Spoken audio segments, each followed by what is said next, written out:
Hello जी, नमस्कार। स्वागत है आप सभी का दोस्तों आज के प्रश्न में। दोस्तों आज का जो प्रश्न है, मानव भूगोल से आप क्या समझते हैं, या फिर मानव भूगोल का क्या अर्थ है, या फिर मानव भूगोल को परिभाषित करें। कुछ भी तरीके से प्रश्न पूछे, आपको टेंशन नहीं लेना है। आज मैं ना आपको मानव भूगोल को बहुत ही बेहतरीन तरीके से समझा दूंगा और बहुत ही बेहतरीन तरीके से परिभाषा भी आपको याद करा दूंगा। कोई टेंशन नहीं लेना है। तो देर नहीं करेंगे, सीधा प्रश्न पर आएंगे। हम लोग उत्तर को समझने का प्रयास करते हैं। देखिए, जो ये भूगोल होता है ना, इस भूगोल के दो प्रमुख शाखा है। कितने प्रमुख शाखा हैं? दो प्रमुख शाखा हैं सर। सबसे जो पहला प्रमुख शाखा है ये है भौतिक भूगोल और दूसरा प्रमुख शाखा है मानव भूगोल। जी हाँ सर, भूगोल के कितने प्रमुख शाखा हैं? दो प्रमुख शाखा हैं। पहला भौतिक भूगोल और दूसरा मानव भूगोल। तो भौतिक भूगोल में क्या होता है ना दोस्तों, पृथ्वी के भौतिक स्वरूप का अध्ययन किया जाता है। ठीक है, तो जब हम लोग भौतिक भूगोल के बारे में अध्ययन करेंगे ना, तो उसको हम लोग विस्तार से चर्चा करेंगे। अभी हम लोग किसके बारे में अध्ययन कर रहे हैं? मानव भूगोल के बारे में अध्ययन कर रहे हैं। देखिए, आप क्लास 11th में भौतिक भूगोल के बारे में पूरे विस्तार से चर्चा कर चुके हैं और अब आप क्लास 12th की तैयारी करने जा रहे हैं। तो भाई क्लास 12th में जो ये मानव भूगोल है, हमको भाई पल्ले नहीं पड़ रहा है, समझ ही नहीं आ रहा है। लंबे लंबे परिभाषा दिए जा रहे, हमको तो कुछ हो नहीं धस रहा है। तो क्या समझना चाहिए, कैसे समझना चाहिए? टेंशन नहीं लो ना भाई, हम हैं तो क्या बात है टेंशन का, कोई दिक्कत नहीं है, आपको अभी समझाएंगे।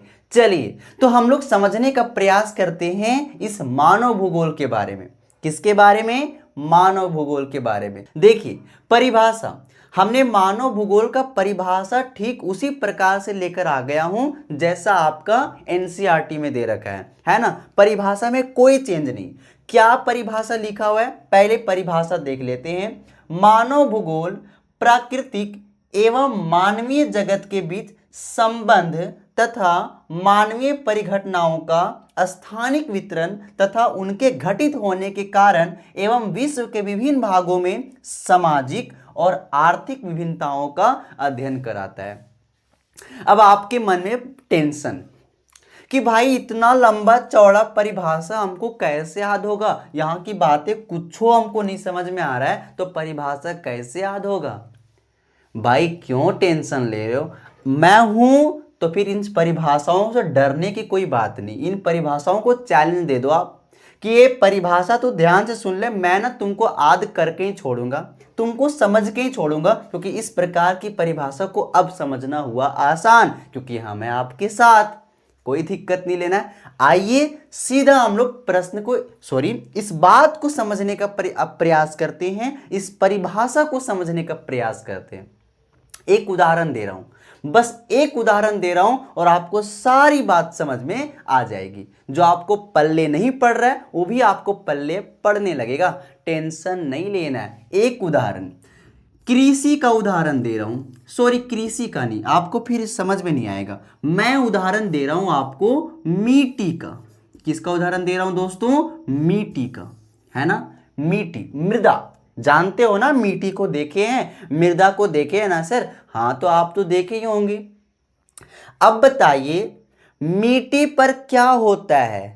क्या होता है मृदा पर? तो आपका जवाब आएगा, मिट्टी पर तो क्या होता है? खेती होती है, कृषि होता है, एग्रीकल्चर होता है ना। अब बताना, ये खेती कौन करता है जी? तो आप बोलोगे सर खेती तो कोई जानवर थोड़ी ना करता होगा। अरे खेती तो आदमी ही ना करता होगा। मतलब खेती तो कौन करता है सर?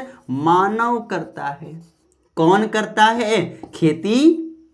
मानव करता है। अब आपके मन में प्रश्न बन रहा हो कि आप हमसे इतना आसान आसान क्यों प्रश्न कर रहे हो भाई? तो मैं आपको इसी बात को समझाने के लिए प्रश्न कर रहा हूं। ठीक है, हमने क्या उदाहरण दिया आपको? मिट्टी का, है ना। मिट्टी पर क्या होता है? खेती होता है। खेती कौन करता है? मानव करता है। अब दोस्तों एक प्रश्न और पूछ लूं आपसे, गुस्सा मत होना। एक प्रश्न और आपसे, प्रश्न है ना कि ये जो मिट्टी है ये प्राकृतिक संसाधन है या फिर मानव निर्मित संसाधन है?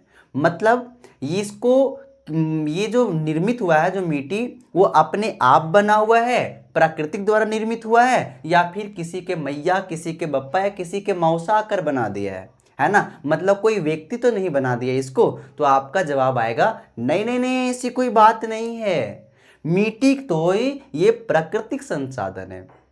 कोई व्यक्ति आके बनाया है क्या जी मिट्टी? कोई व्यक्ति आके बनाया है क्या? नहीं बनाया है। मतलब मिट्टी तो अपने आप निर्मित हुई है। तो ये कैसे संसाधन है? प्राकृतिक संसाधन है। मतलब मिट्टी जो है वो प्राकृतिक संसाधन है, प्राकृतिक है ना? और जो ये और फिर मानव है।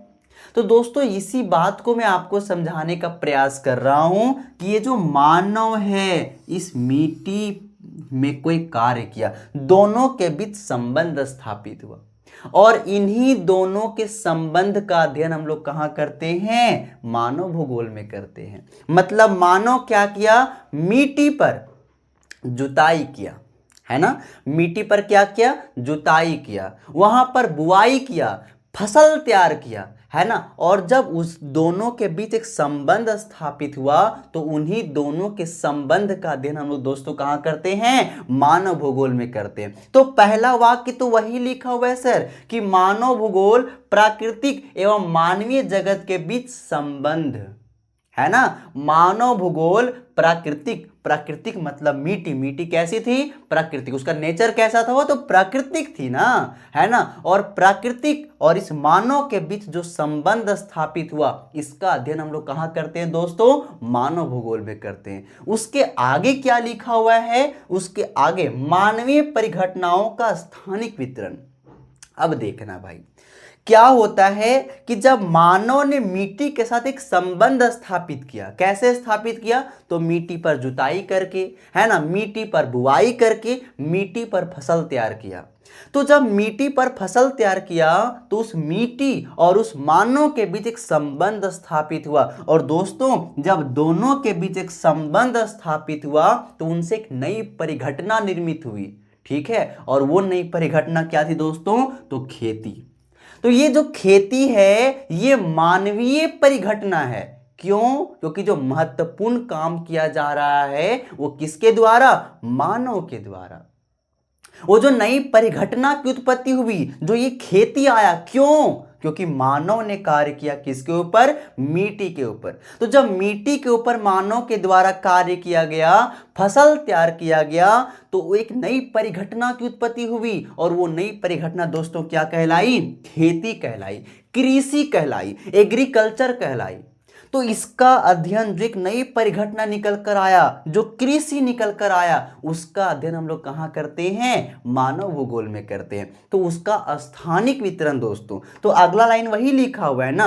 क्या लिखा हुआ है? मानवीय परिघटनाओं का स्थानिक वितरण, ठीक है? मतलब जो मानव और प्राकृतिक के बीच जब एक संबंध स्थापित होता है, तो एक नई परिघटना की उत्पत्ति होती है, और उसका स्थानिक वितरण हम लोग कहाँ करते हैं? मानव भूगोल में करते हैं। हम लोग अध्ययन करते हैं कि नहीं कृषि के बारे में? तो विश्व के अलग अलग भागों में भी अध्ययन करते हैं, है ना? कि कहाँ पर किस प्रकार की कृषि हो रही है ना? भारत में किस प्रकार की कृषि हो रही, किन क्षेत्रों में कृषि हो रही है, तो हम लोग इसका स्थानिक वितरण का अध्ययन करते हैं, ठीक है? उसके बाद दोस्तों, उसके बाद क्या लिखा हुआ है? उसके बाद लिखा हुआ है तथा उनके घटित होने के कारण, कि आखिर वहां पर कृषि क्यों हो रही है। जैसे मैं आपको बोलूं ना कि जाओ तो आप चावल की खेती करके आ जाना रेगिस्तान में, तो आप बोलोगे सर आप पागल हो क्या? हम चावल की खेती रेगिस्तान में कर पाएंगे? वहां मिट्टी नहीं है। जहां मिट्टी होगा, जलोढ़ मिट्टी होगा, वहां पर हम अच्छे से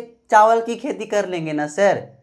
मतलब अभी आपको समझ में आया कि हम लोग चावल की खेती सब जगह नहीं कर सकते। इसके पीछे का रीजन क्या है, कारण क्या है? कि चावल की खेती वहीं होगा जहां पर जलोढ़ मिट्टी होगा, ठीक है? अच्छी वाली जलोढ़ मिट्टी जहां पर होगा, वहां पर हम चावल की खेती कर पाएंगे। जहां पर मिट्टी होगा वहीं खेती कर पाएंगे, सब जगह नहीं कर पाएंगे। तो आखिर उसके घटित होने के क्या कारण है, क्या रीजन है? जैसे मैं बोलूं कोयला, तो कोयला आप सब जगह निकाल दोगे जी? आओ मेरे घर में खुदाई करो, यहां पर भी कोयला निकल जाएगा? निकलेगा? नहीं निकलेगा। क्यों? क्योंकि कोयला हर जगह पर नहीं है।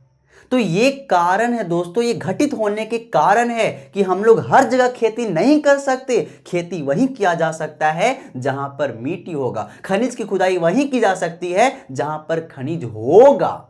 तो उनके घटित होने के क्या कारण है उसका अध्ययन भी दोस्तों हम लोग कहां करते हैं, मानव भूगोल में करते हैं। और उसके बाद क्या लिखा हुआ है, उसके बाद विश्व के विभिन्न भागों में सामाजिक और आर्थिक विभिन्नताओं का अध्ययन कराता है कौन, मानव भूगोल। तो विश्व के विभिन्न विभिन्न भागों में दोस्तों हर जगह सामाजिक विभिन्नताएं पाई जाती है, आर्थिक विभिन्नताएं सब जगह पाई जाती है। तो उस सामाजिक विभिन्नता का, उस आर्थिक विभिन्नता का अध्ययन हम लोग कहां करते हैं, इस मानव भूगोल में करते हैं। अब बताना, आपको इतनी लंबी चौड़ी परिभाषा अब इतनी छोटी समझ में लगी है ना।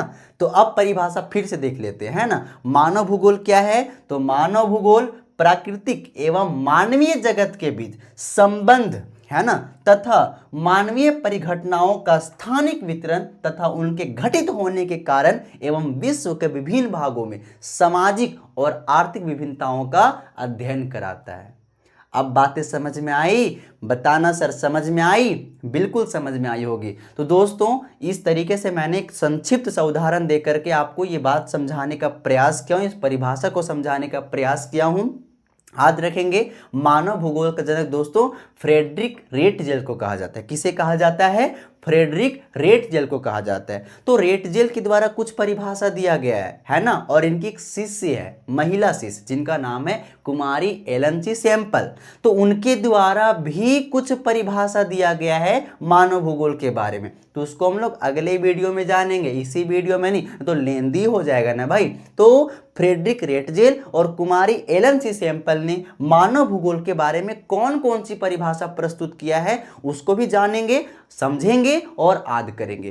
तीनों बात करेंगे, ठीक है। चलिए जी, तो अभी तक इतना ही। अगर ये जानकारी आपको पसंद आई होगी, अगर ये परिभाषा अगर याद हो गई होगी, पूरी अच्छी तरीके से समझ में आ गई होगी, है ना, और अगर ये चीज़ आसान लगा होगा अब, तो ये दोस्तों ये वीडियो शेयर कर दीजिएगा, उन सभी भाइयों और उन सभी बहनों के पास पहुंचा दीजिएगा जो इस प्रकार के परिभाषा को टफ समझते हैं। तो उनके लिए मैं बिल्कुल आसान तरीके से समझाने का प्रयास करता हूं। तब तक के लिए आप सभी को बहुत बहुत धन्यवाद, फिर मिलेंगे।